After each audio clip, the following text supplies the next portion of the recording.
Our next section in the study of the Lebesgue measure is approximation.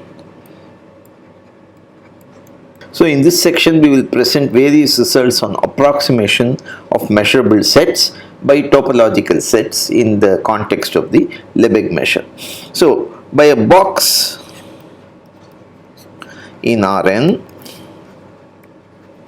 we mean, so n bigger than or equal to 1, okay, we will mean a set B of the form product j equals 1 to n ij, where ij is a finite interval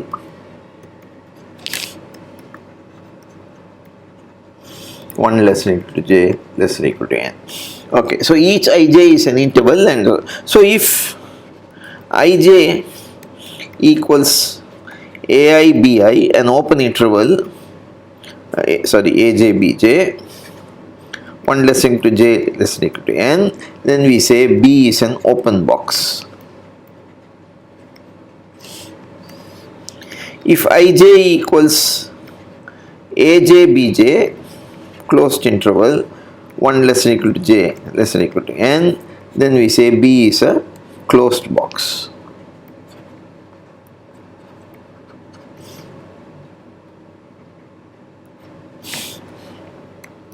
If ij is a semi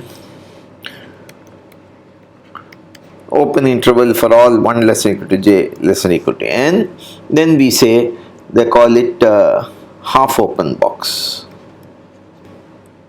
So if B is a box, Mn of B obviously is equal to product j equals 1 to n M1 of ij.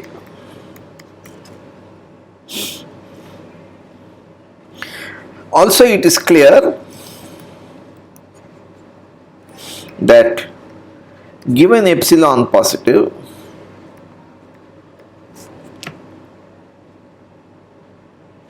we can find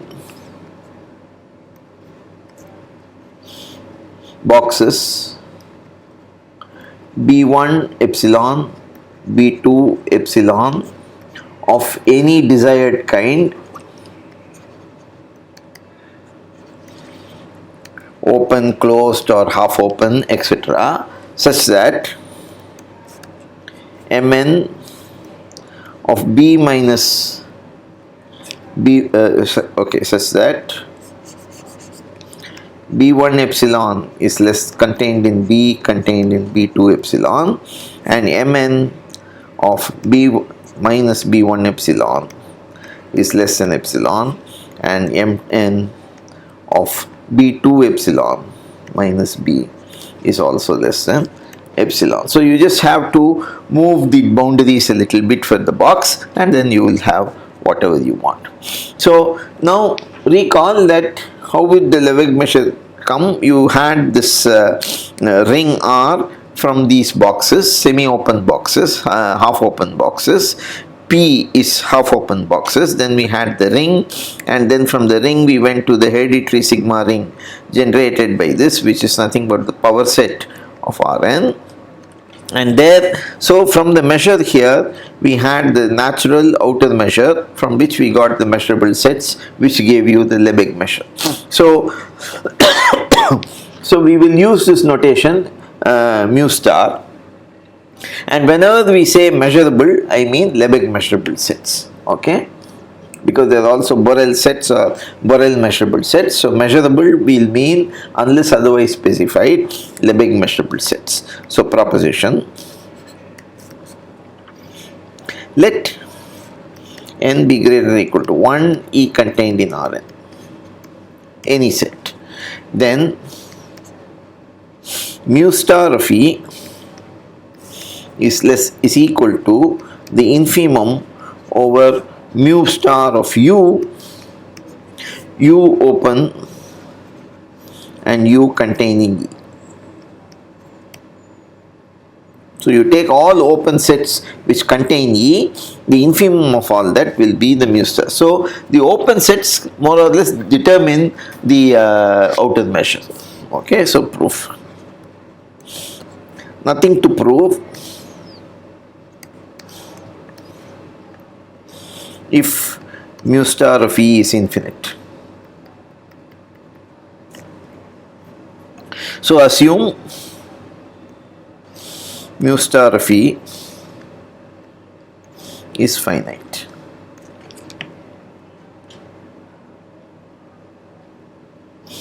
Now E contained in U implies mu star of E by monotonicity is less than or equal to mu star of U. So therefore you have mu star of E is certainly less than or equal to inf mu star of U, U containing E, U open.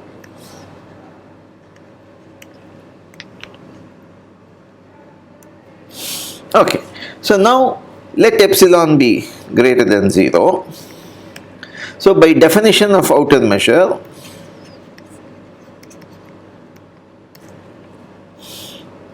there exists half open boxes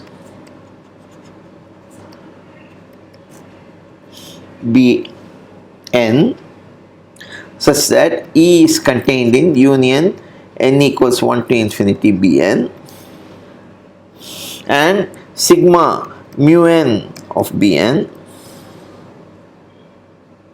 mu star, sorry,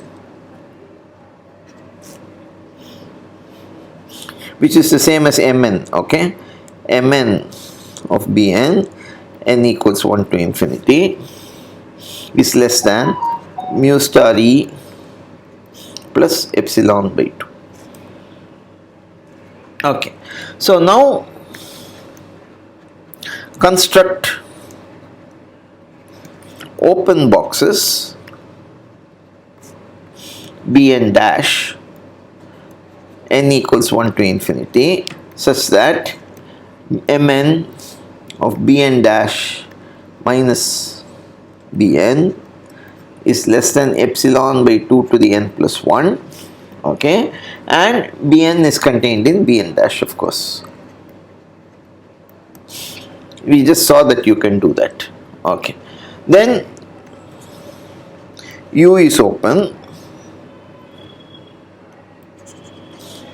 equal to U and n equals 1 to infinity Bn dash is open. U contains E. Further, mu star of U,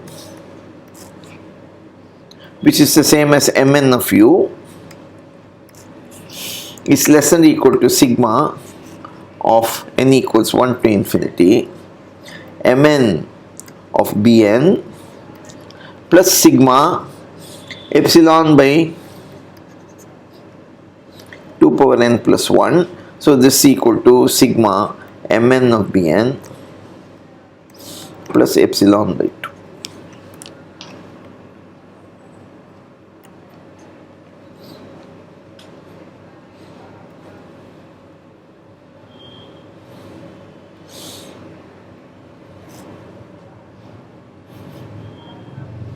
So we have E is contained in U open, and mu star of U is less than now mu star E plus epsilon, because you have this and you have this, and therefore you have mu star of E plus epsilon. So this implies that mu star of E is equal to the infimum of mu star of U, U open, and U contains E. Okay, so that completes this proposition. So now we have a proposition which characterizes Lebesgue measurable sets. So let E be contained in Rn. The following are equivalent.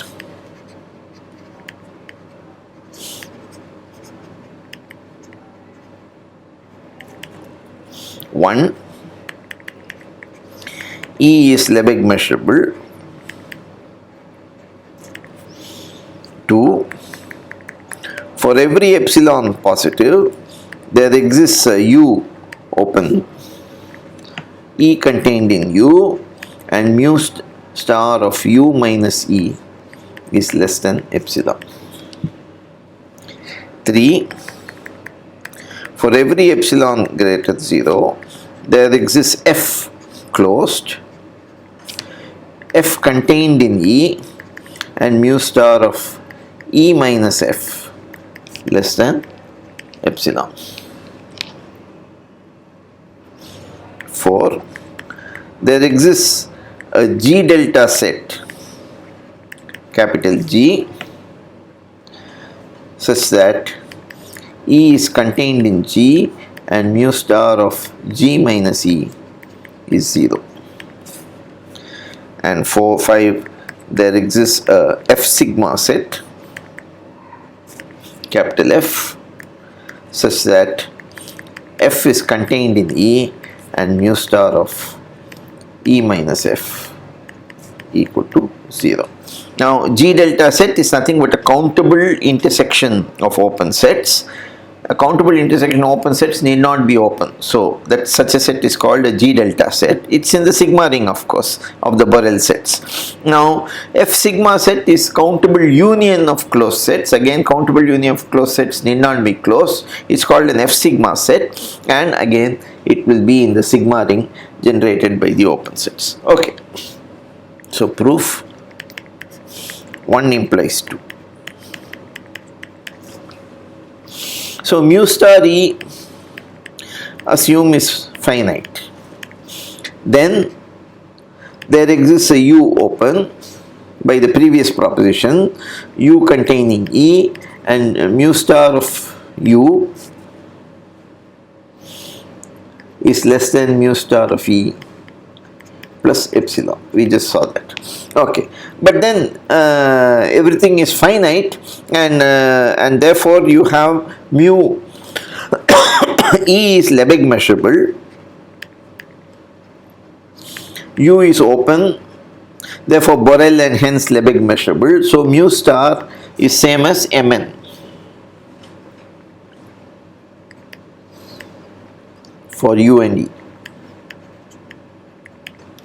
Okay, so that's where we are using the hypothesis. Then measure is subtractive when you have things are finite. So you have mu star of U minus mu star of E is less than epsilon, but this is nothing but mu star of U minus E.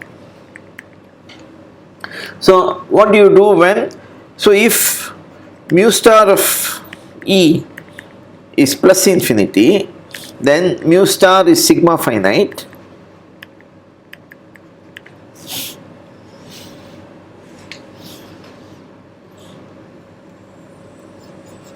In fact, mu star equals Mn is sigma finite,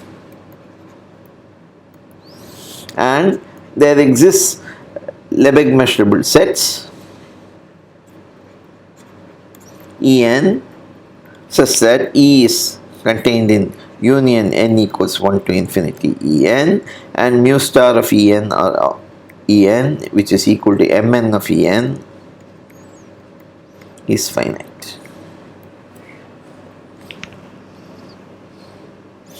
So there exists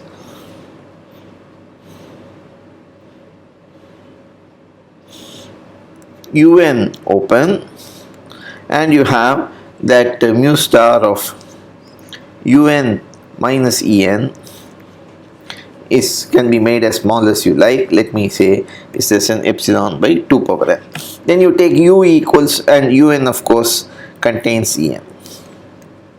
So U equals union n equals 1 to infinity Un, and therefore U is open, counter union of open sets is open, U contains the union of Ens, and therefore it contains of E, and then you have mu star of U minus E is less than or equal to mu star of union n equals 1 to infinity Un minus En,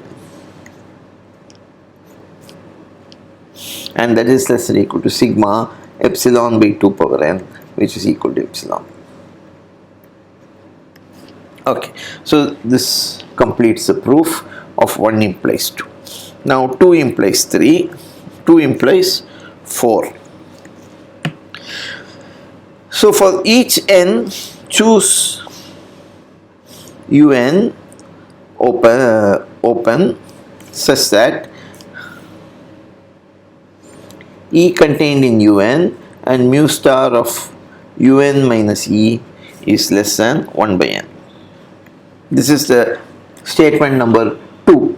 Okay, statement 2 is for every epsilon that exists open set such that u mu star of u minus epsilon. Now we are, see, the first one alone we say Lebesgue measurable. After that we do, that is equivalent statements. So here we are only using the fact u star because we don't know a priori that E is Lebesgue measurable. Okay, so then you have that G equals intersection Un, n equals 1 to infinity, and then this is a G delta set, and G contains E. Okay, and mu star G minus E is therefore less than or equal to mu star of Un minus E, and that is less than 1 by n. Okay, and therefore this implies that mu star of G minus E is 0. Okay. The third, then 4 implies 1. So 1 implies 2, 2 implies 4, 4 implies 1. So these three statements become equivalent. So Lebesgue measure is complete.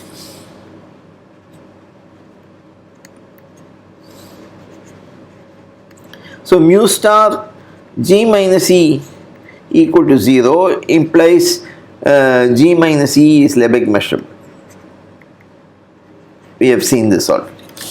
And therefore, now G is a G delta set, implies Borel measurable, implies Lebesgue measurable also.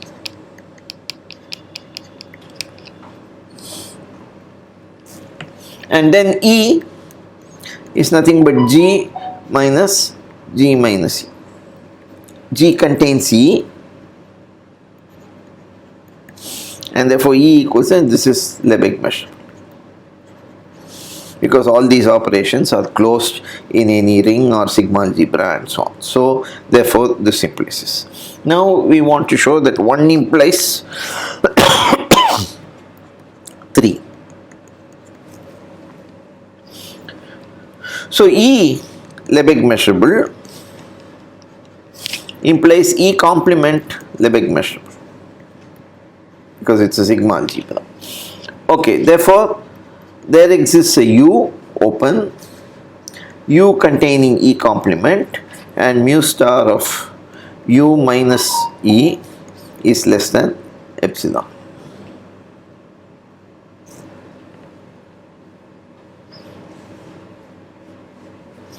So F equals U complement is closed, and therefore U contains E complement, and this implies that F is contained, U complement is contained in E, and therefore F is contained in E.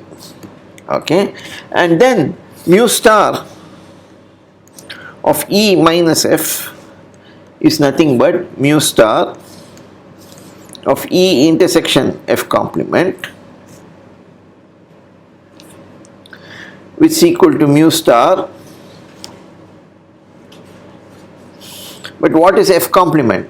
It is nothing but U, mu star of E, which is equal to mu star of U minus E complement, and that we know is less than epsilon. So this proves, so if you have E is Lebesgue measurable, then because of the previous we have that this is true. So then 3 implies 5.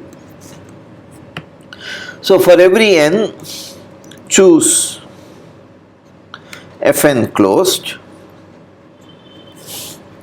Fn is contained in E, and then mu star of E minus Fn is less than 1 by n.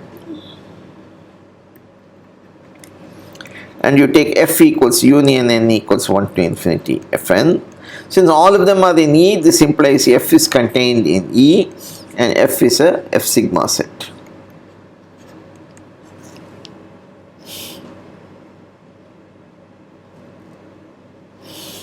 And mu star of E minus F is less than or equal to, because this is a union of all of them, and if I take only a smallest thing out of it, so this is less than or equal to E minus Fn, this is less than 1 by n, so this implies that mu star of E minus F is 0. Okay. Finally, 5 implies 1. So F sigma set, F contained in E, mu star of E minus F equal to 0. So this implies again Lebesgue measure is complete, and therefore E minus F is measurable.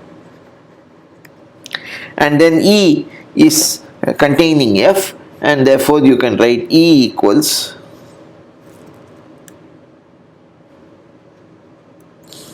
F union E minus F. Okay, and therefore this is measurable.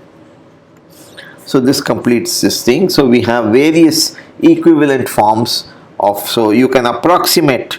So this says E is Lebesgue measurable, then you can approximate it by means of an open set from above. That means the difference between the two is a very small measure. Similarly, you can take F a closed, so you can approximate it from inside, so that mu star of E minus F is less than epsilon. Okay. Or you can just find a G delta set whose measure which contains E, and there is no measure between the difference between the two is of 0 measure. And finally, similarly for a F sigma set. So these are our various characterizations. Next, we will investigate the approximation by compact sets, so that we will do next time.